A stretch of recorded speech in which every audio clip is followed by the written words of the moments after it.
Hey, everybody. I am Lisa Campion, and I'm here with my beautiful and fantastic co facilitator and bestie, Jane Bear. And this is the Quantum Mystic Podcast. Today, we're diving into something that sort of gets talked about a lot in our spiritual and New Agey cycles. But I don't know if it gets explained the way that maybe it could. So, we're going to kind of go deeper into this. What is the quantum shift? What is this idea that we're shifting our state of consciousness? And specifically, what does it mean what do people mean when they say 3D consciousness, 4D, 5D consciousness? What does that mean? And more importantly, what does it actually look like in your actual life, right? Because here's the thing, they're not a place or a different dimension that you go to. We don't sort of graduate out of 3D and float away into some different part of the cosmos. Although some days I wish that were true.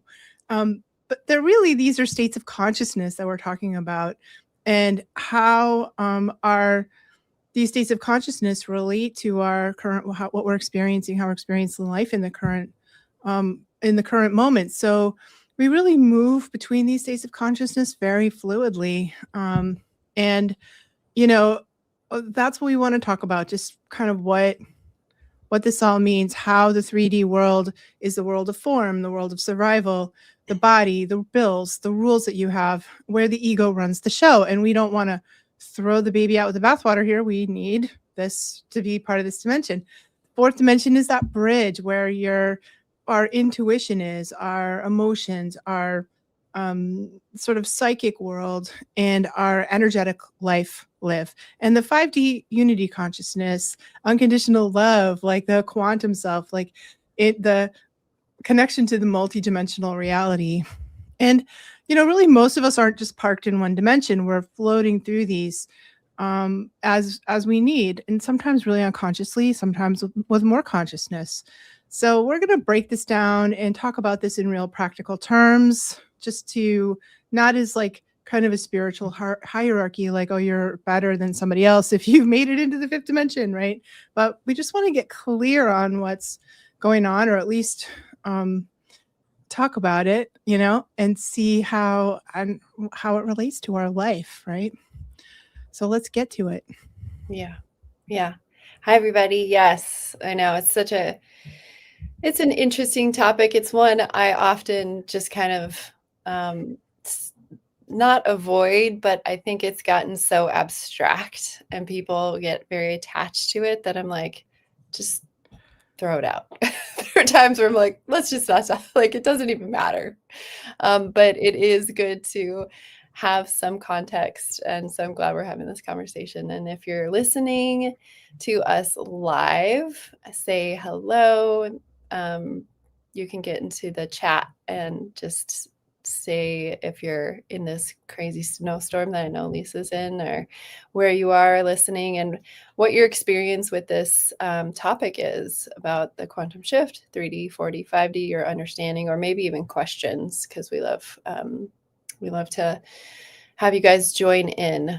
And yeah, like I said, I feel like the 3D, 4D, 5D, it can feel really abstract and sort of mystical and untouchable, like very ungrounded. But I feel like if it doesn't change how you speak to your partner, or how you handle a trigger, or how you make a decision like on a regular Tuesday afternoon, then it's just spiritual vocabulary.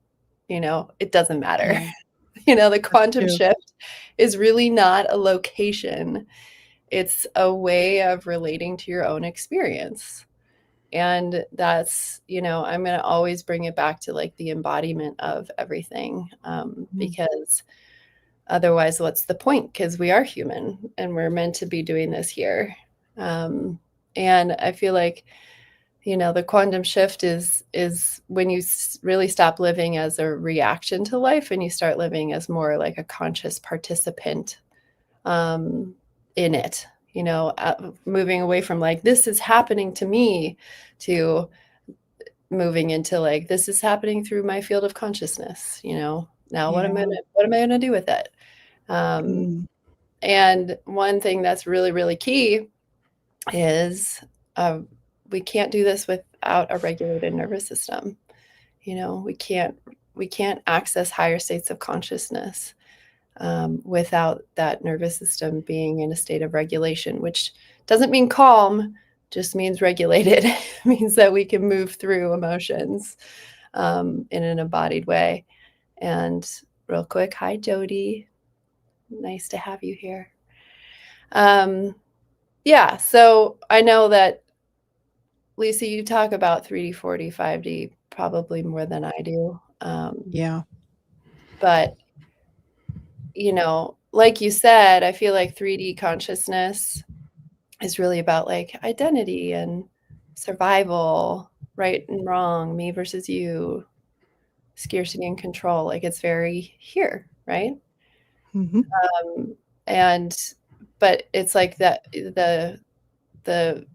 the fear is sort of running the system more than not. It's like the nervous system is in a state of bracing or reaction, right?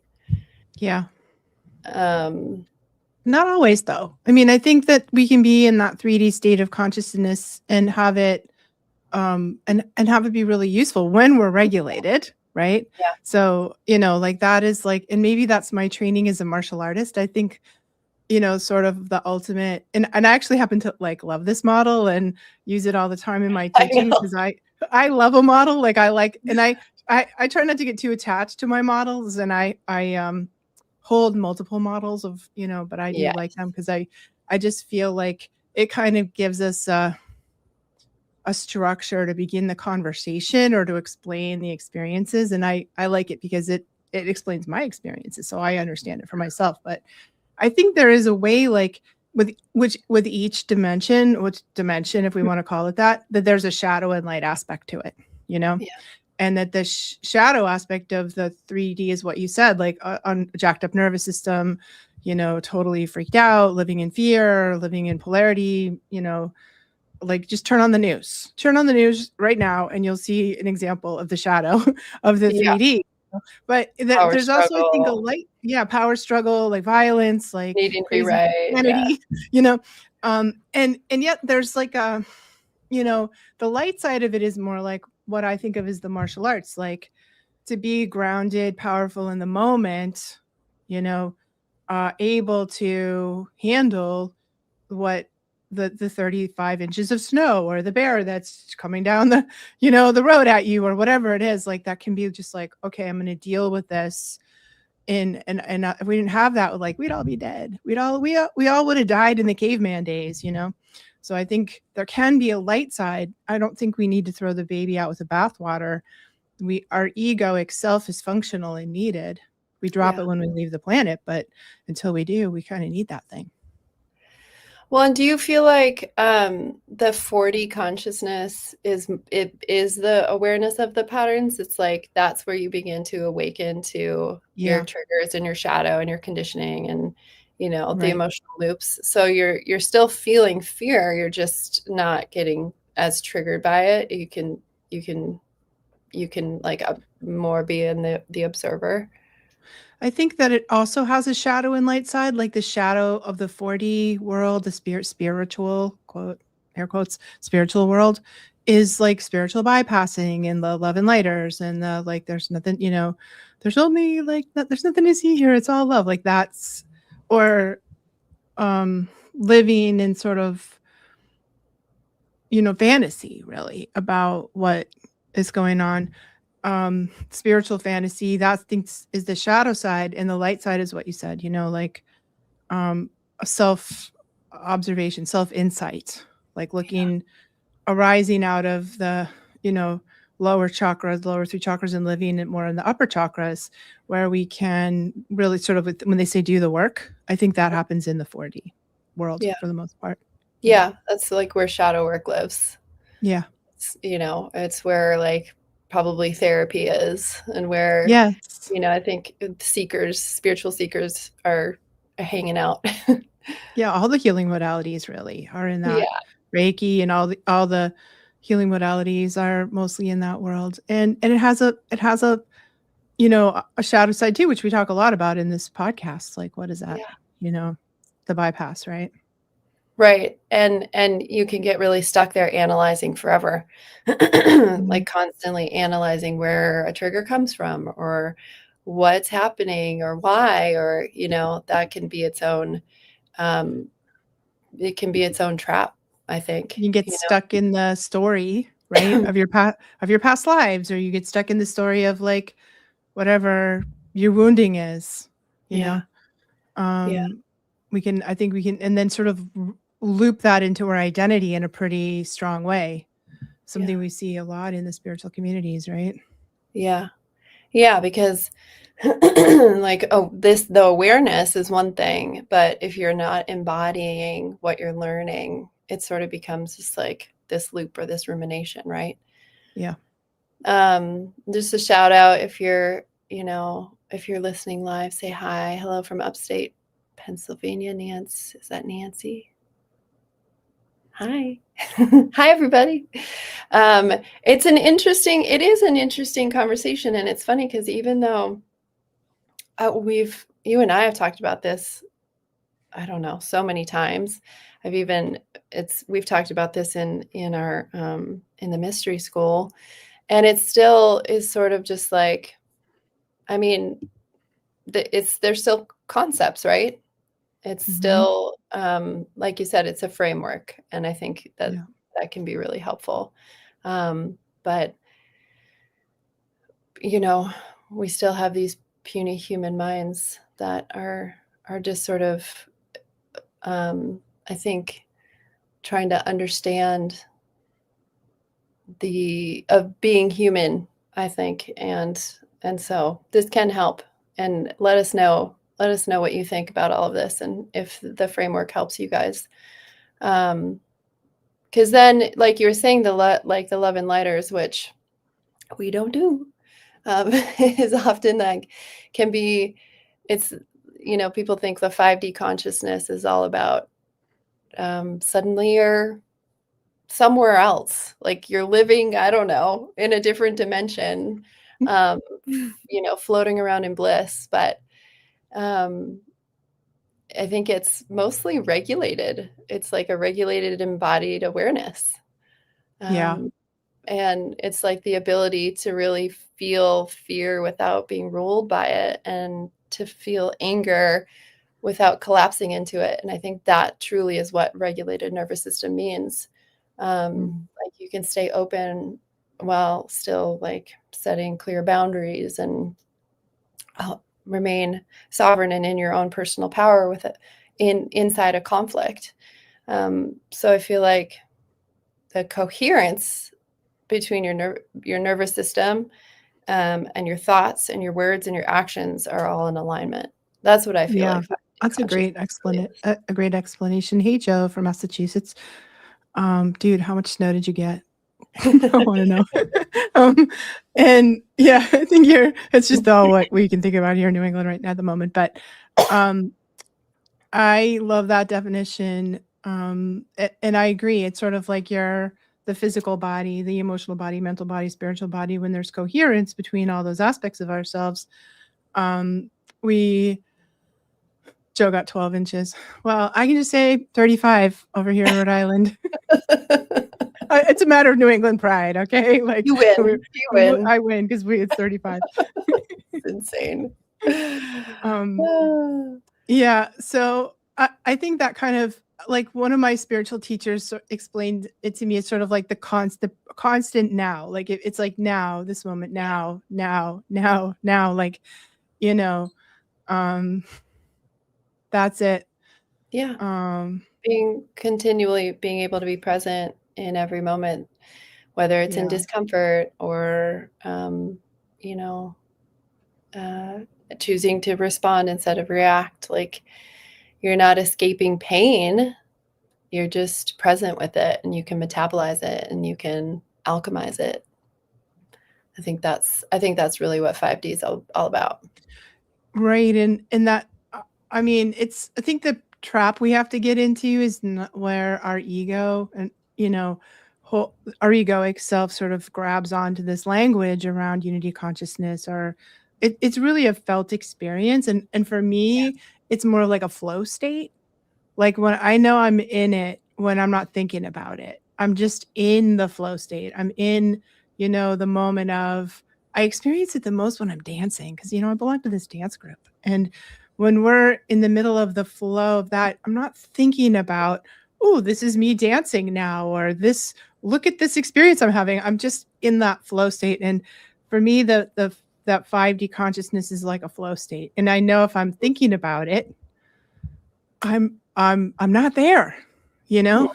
And I think our egoic self can sort of catch on to any of these things, whether it's the 4D psychic worlds or the 5D like sort of buzzwords about, you know, joy, unity consciousness, all these things. We can sort of latch onto those things and like, I'm doing joy really good right now. I was like, that's not really I don't know. For me, that's not it. It's more in the fluid flow of that where you're actually not thinking about yourself. I'm actually not, I'm just in the flow of that. I mean, I think we've all had those flow experience moments.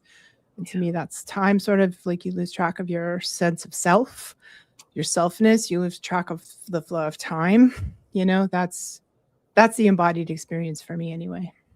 Yeah. I feel like for me, it's like the ability to feel everything in through my body, whether it's like, you know, somebody comes in and cri criticizes me or something happens, right? Something is said, and I can Mm, feel where that is felt in my body, but I'm still I can breathe, and I don't need to defend mm, myself. I don't need like, my body isn't in a reactive state, and mm. I either can respond or I wouldn't say, metabolize, maybe metabolize them or Yeah. alchemize it in through my body, and like keep my sense of, I think that's where people talk about wanting to be in a constant state of peace. It's like Mm, it what it really is something comes in and moves out so quickly that it's like a blip, and the peace is in like the awareness, the state of consciousness of not being in fear that there's like this big emotion coming in. We don't become attached to it. But the shift is like really internal. And I feel like that's like the mhm. lived experience of the 5D for me. Oh, that's cool. I love that. Yeah, it goes back to what you said about total nervous system regulation. And Yeah. I mean, I wonder if it's just our capacity to notice our triggers and work through them in the moment is really the key, right? Yeah. Yeah. It's like the ultimate not bypassing. It's the ultimate Right. um not pretending that everything is perfect. It's I feel like it's really Mm, the opposite. Because as we know and as we teach, like pain, information from our body, information from anything that's happening in our life is ultimately for our greatest and highest good and healing. It's always an opportunity. So, you know, we can't access higher states of consciousness without going through our lower like fragmentation, you know? mhm, And so in order to move, we need to move through it in and through the body. Um, and we're not suppressing it. We're not like over dramatizing it. We're not building an identity around it. We're just feeling it. And um, so I don't know. I, yeah. And when you're in a state of joy of dance, like your system is totally regulated and you're moving things through, right? Joe says, I don't think that everything is love and light, but as often as I can remember and return to that, then that is all that I try to put out into my field. Yeah. As long as you're feeling what's coming up, right? Because we sort of jokingly say the love and lighters, right? Um, because it sort of became a movement. It's like people who were just putting on the identity of being in love and light, of being in a state, but underneath it there was like this like anger and turmoil and, you know, rage and snapping at your dog and your kid and the person who cut in front of you. And so again, it's about, you know, how's your nervous system? Because love and light's an actual state. Yeah. And when you're there and for real, that's amazing. And of course we have moments. We have moments when we're there. Until Totally. we get triggered. Until we get triggered and something happens and you know, you lose it. And in that moment, if you can recognize that you're not in that state, and get curious. For me, curiosity is the real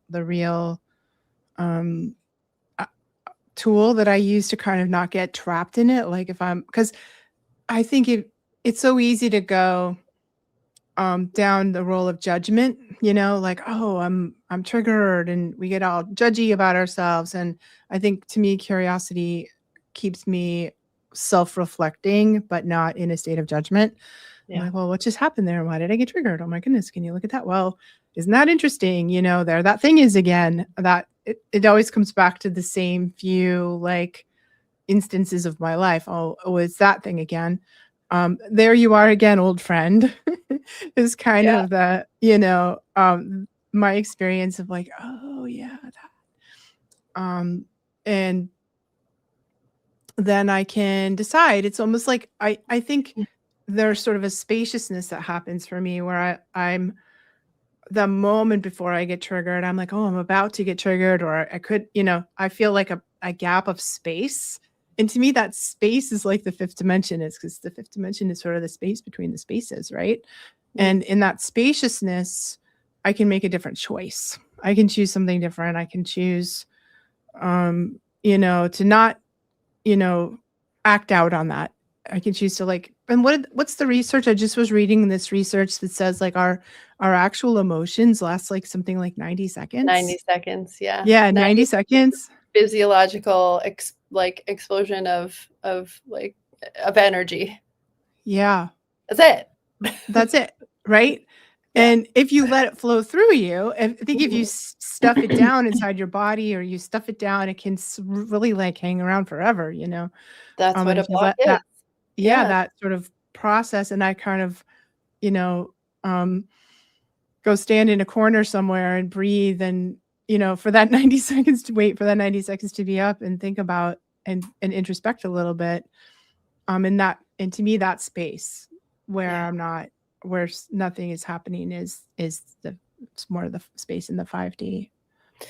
Well, and I feel like little Yeah. kids are the perfect example of that because, you know, like a little I have 2 daughters, and so, you know, I think of when they were little and something would happen and there would just be like a big burst of screaming and feelings, and I would just watch it and like tears and all this stuff, and if I had known back then, I probably would have timed it.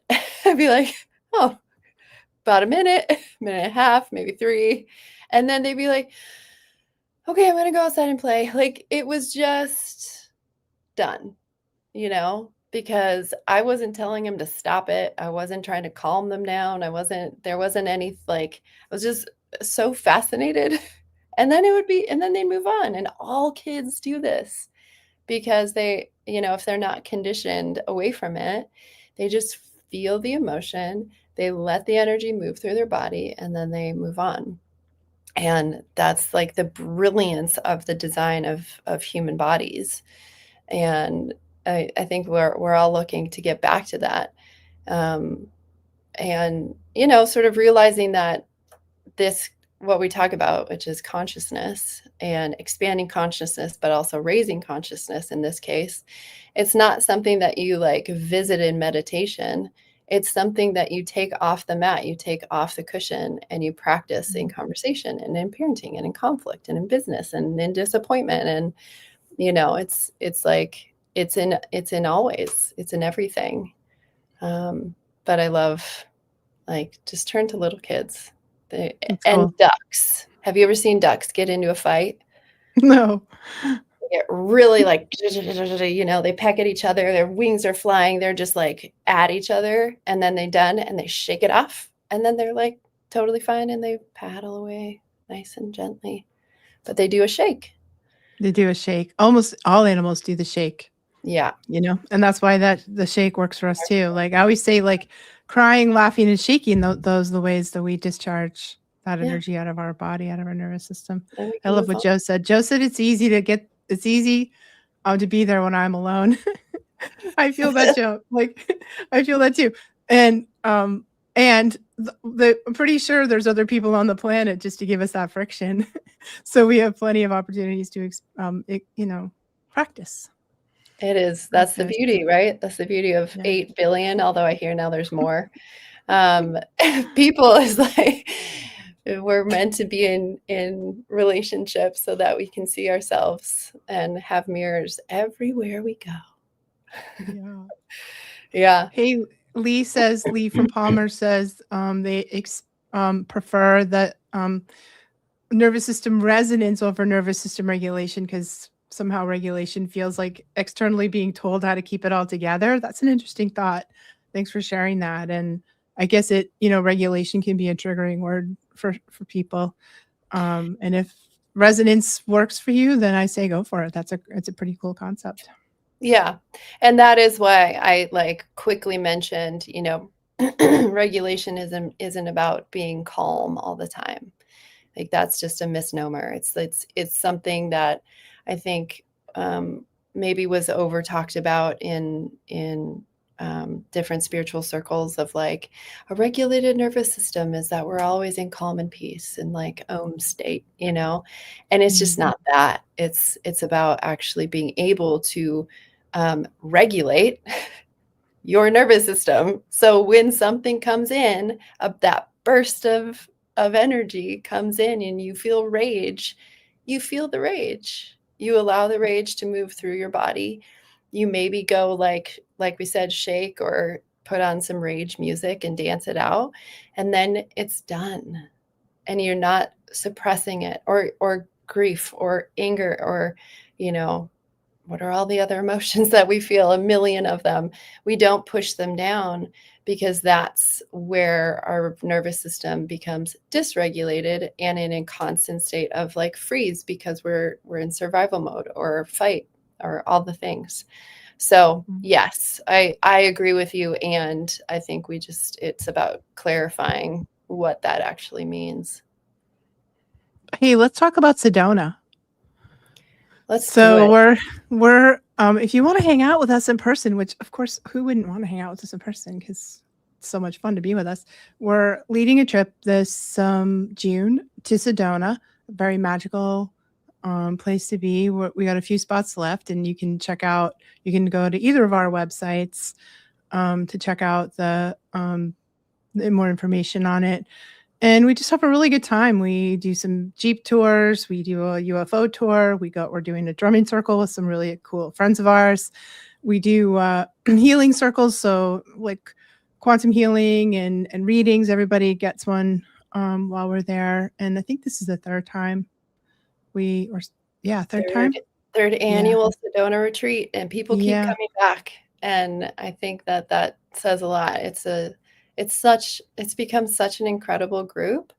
And it does shift, of course. It's just always this great container of the place, of course, Sedona, but also the place where we stay is really kind of magical, even though it's like right downtown, you can walk everywhere. And it's like, we have a theme every year, and this year it's about well, essentially like self-love and self understanding. And thank you, Jody, for all those wondering about Sedona. I highly recommend it. She's been twice and it was life-changing. Thank you, Jody. But yeah, Sedona is so incredible, right? I think it just being there, so much happens. Like I always say, like we put together a really great retreat, but Sedona does it because it's just incredible to be there and to be there with a really really beautiful group of people, and it's a great place to make some friends because we just collect this really great pod of people to hang around with. So I hope you join us.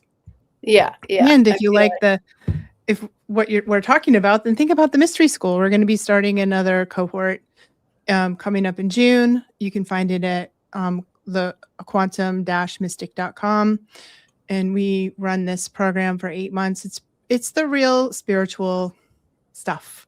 So if you're tired of lightweight spiritual programs, we have like the real deal based on spiritual practice, and we meet every week for 8 months. And Jody's also been a part of that. So it's incredible to see the growth that our students go through. I feel quite humbled by it, but Same. we hope to see you there too. Yeah, it's real. It like Lisa said, it's really about doing the deep work, and we create this container and modules and teachings that lead you through it, so that you're not doing it alone. But if you feel like you've been dabbling and or seeking or haven't found the right fit, like I do know that just from watching the students go through it, I'm like, oh wow, this works. This is Yes. pretty deep and pretty awesome, and yes, very humbling. So yeah, it's been great. Yeah. Check out all the things. It's been great talking. Thanks for all of your beautiful comments, and thanks for being here today while we talk about this conversation, and we're going to see you next time.